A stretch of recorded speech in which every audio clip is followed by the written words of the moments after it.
Hey everybody, how's it going? Welcome to another episode of Finishing Blow. Hopefully you guys are having a good week so far. First off, happy Valentine's Day. Whether you celebrate it alone or with somebody, I hope you guys have an awesome Valentine's Day. Maybe you can just pop in some Kung Fu movies and share it with that special someone or yourself, which, I mean, come on. You're special as it is, right?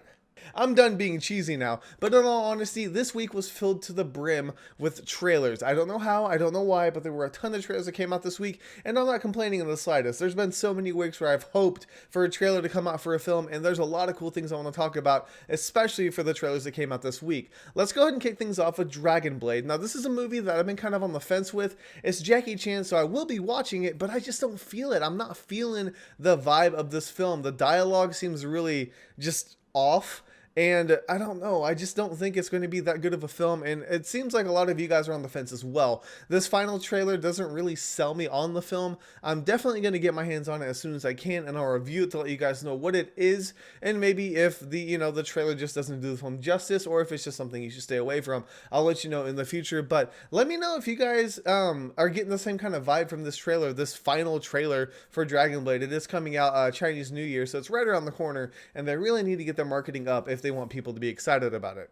Speaking of ramping things up, Close Range, the film wrapped, and that was actually one article that I wrote, but the day after, they actually came out with a teaser trailer. Now, this teaser was kind of strange because it was posted on Scott Adkins' YouTube channel, and then the day of, it got taken down, which is really, really weird, but there should be a video up there somewhere so that you guys can see it. The teaser trailer is fantastic. I'm really hoping it's still there and that you guys can check out the link in the description, but the teaser is awesome. I really, really enjoyed it. I love what Isaac Florentine and Scott Adkins are doing. It's a one-shot fight scene, but it's brutal, it's gritty, it's got kind of elements of the Raid in there.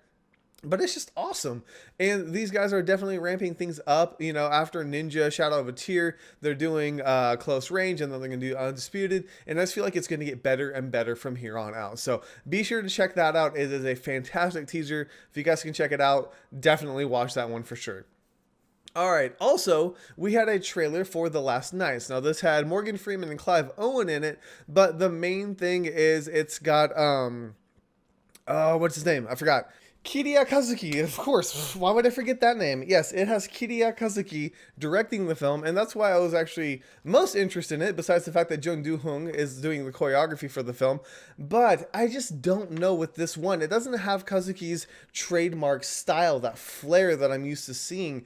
And I just kind of, I'm kind of disappointed in that, you know. I see a lot of Asian directors come to Hollywood and they just kind of lose their edge. And I don't know if it's just because they're working in a language they're not 100% compatible with, or they're just afraid that the market's going to be different. You know, when we saw Snowpiercer, we saw the director fight for his cut of the film, and I believe it was Lionsgate actually said if he does that, that they wouldn't release the film on a national scale. It was going to be limited release, and he was absolutely fine with that. And Snowpiercer was one of those great films. Last Night's, I don't know. It feels like it's going to be a good action film. I just don't have that same feeling for the director, you know, that visual flair. And I felt like they were going to be working months and months on the visual effects of this film, and I don't know if it's going to pay off or not. But I'm still going to be checking it out. I'm not saying it's going to be a bad movie. It looks like a solid action movie. It's just not the type of movie I expected from the director. But I just...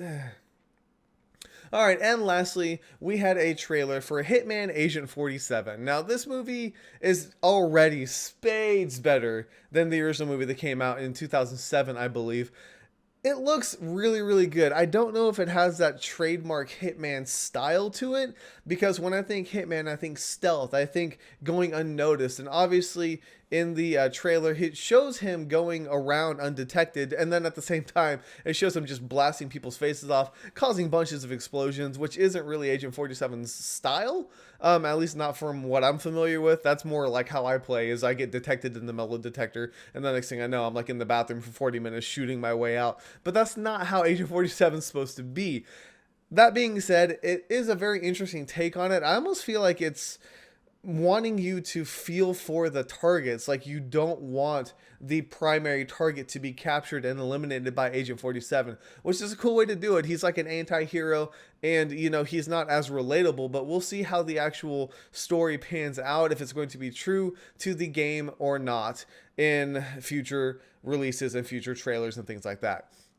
All right, and lastly, I did a review for Rurouni Kenshin Legend Ends. Now, this is one of those movies that kind of puts a bookend on the trilogy that's been created, and they filmed the second and third film back to back. They released them a month apart from each other. Sometimes that's good, sometimes that's bad, and hopefully you guys give a look at my review to see what I think about this and see how I feel about the closing chapter in this trilogy.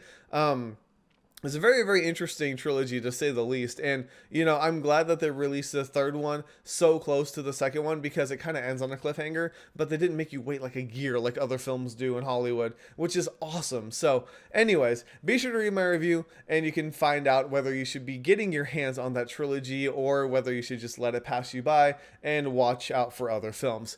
But yeah, that's everything I have for this week. It was a quick week. Like I said, there were a ton of trailers, so be sure to watch them all. It'll give you a ton of stuff to do on this Valentine's Day weekend. Otherwise, I'm sure we'll have some great content coming down through the pipeline in the coming week. And also, I did send out the DVD contest winners. So if you guys don't get your DVD, make sure you sent me your email or sent me your physical address in the email address that I listed, because there's still a few people that did not give me an address, and so I can't send it to you if you don't give me your address. Anyways, I'm done rambling. Hopefully you guys have an awesome weekend. Thank you guys so much for watching. This is K Miller, and this week it's been finished.